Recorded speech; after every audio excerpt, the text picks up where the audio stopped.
Hi, I'm Peter Hentz, and I was one of the concept artists on Sundown. This project was Rare's second foray into the horror genre.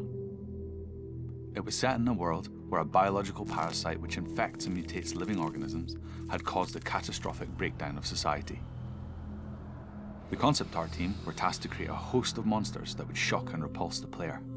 Creatures from your worst nightmares. In terms of visual design, we took a lot of inspiration from John Carpenter's 1982 movie, The Thing. Body horror at its finest. There's something terrifying about seeing the human form warped into a hideous monstrosity.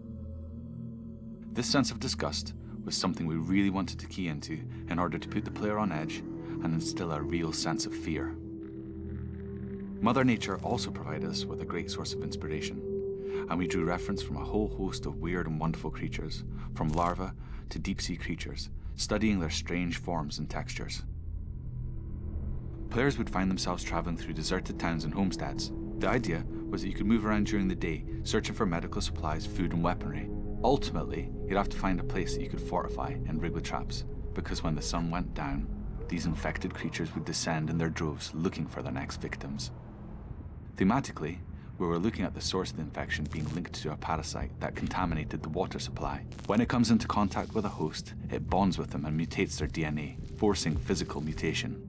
The victim's transformation would happen in stages, beginning with slight variations to the human form and progressively warping the host into a twisted, visceral bundle of flesh and claw.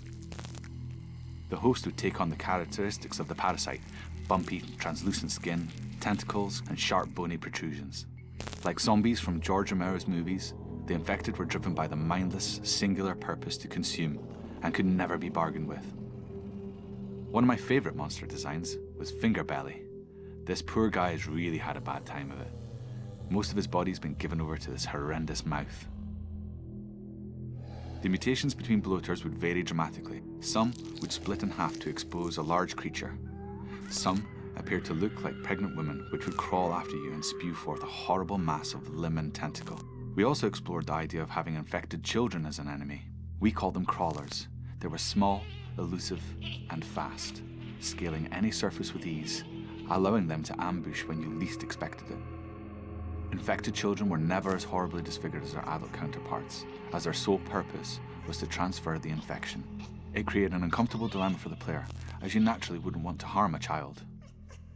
Since the player was to carry guns and improvised melee weapons, it seemed the players might take a more harsh and final approach to dealing with them.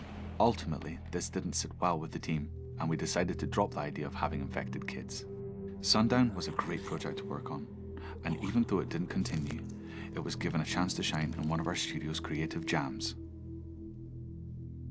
A new team within Rare picked up the idea and created a prototype over a few weeks that showcased some of the survival features.